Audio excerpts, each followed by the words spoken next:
నిమజ్జన కార్యక్రమాలు స్టార్ట్ అయిపోయినాయండి హైదరాబాద్లో. చూస్తున్నారు కదా, చాలామంది నిమజ్జనానికి రెడీ అవుతున్నారు. బ్యారికేడ్ కట్టేస్తున్నారు మొత్తము. అండ్ ప్రసాదాల గురించి కూడా ఇలా టేబుల్స్ వేసి షామియానాలు వేసి రెడీ చేస్తున్నారు. కొద్దిమంది గణపతులను ఈరోజు కూడా తీస్తున్నారండి, తీసుకెళ్తున్నారు. చాలా అయితే గణపతులు వెళ్తున్నాయి ఈరోజు.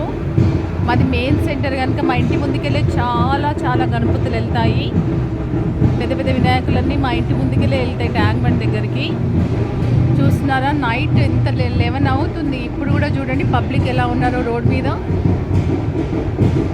అసలు డేలో ఉన్నట్టుంది మొత్తం అంతా పబ్లిక్ అందరూ.